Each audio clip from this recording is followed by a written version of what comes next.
Përshëndetje të nderuar miq, përshëndetje të dashur ndjekës të kanalit Monitor TV. Ja ku po takohemi sërish së bashku me mua Tirona Lilin për të ndarë me ju ngjarjet më të fundit që në fakt po ndodhin brenda në shtëpinë e Big Brotherit. Një diskutim, një qëndrim i ftohtë edhe stoik vazhdon të mbetet nga ana e Eglit kundërdrejt Gjestit. Egli dhe Gjesti po vazhdojnë të debatojnë mes njëri tjetrit, edhe pse debatin e kanë në fund me një buzëqeshje, që në fakt kjo le për të kuptuar shumë dhe për të menduar më gjatë në këtë raport, në këtë situatë të ndërtuar brenda kësaj shtëpie.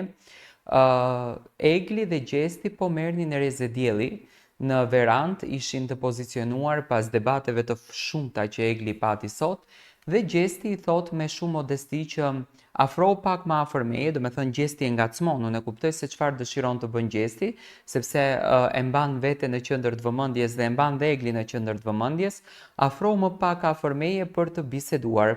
Ndërsa Egli thot, jo, nuk kam unë përse të afrohem afër teje, unë jam këtu duke ndenjur dhe dua të ri këtu. Gjesti thot, hajde thot, mos më fut thot kot të bëj stila. Egli thot, jo thot, dua thot të ri këtu thot, urdhro thot çka ke për të fol, thot ja fol, nuk kam thot pse të afrohem. Ndërsa Gjesti thot, pas ke qenë gru me gojë shumë të madhe. Tani gru nënkupton gruaja ime. Në Kosovë, në Maqedoni, zakonisht dialekti verior, kur e thot pas ke qenë gru me gojë shumë të madhe, nënkupton ti pas ke qenë gruaja ime me gojë shumë të madhe. Ndërsa Egli thot edhe ti pas ke qenë me gojë të madhe. Gjesti i thot qepe, ndalu, ndërsa edhe Egli thot pusho dhe ti dhe ndalo. Është e lezetshme kjo mënyra se si Egli dhe Gjesti po sillen mes njëri tjetrit. Unë shikoj që Gjesti nuk mundet të qëndron pa Eglin brenda në shtëpinë e Big Brotherit, por anasjelltas edhe Egli nuk mundet të qëndroj pa Gjestin. Kanë krijuar me atë ndjesinë e tyre, kanë krijuar emocionin e tyre dhe kanë krijuar atë afërsinë. Gjesti në shumë gjëra ka pikpyetje si mundet nga një dashuri aq e madhe, si mundet nga emocione aq të mëdha, gjithçka të përfundon me hiç, ndërsa Egli ka hyrë stoike e qëndrueshme në lojën e saj. Ka patur komentime nga jashtë, konkretisht një shoqja e Eglit tha që nuk ka rëndësi puna e followersve, sa i bin apo sa i rritej në Instagramin e saj, rëndësi ka që Egli qëndron stoike në vendimin që ajo po bën. Do me thënë qëndron e fuqishme në vendimin e vet, ndërsa në anën tjetër Gjesti po mundohet që të përfiton vëmendjen e Eglit.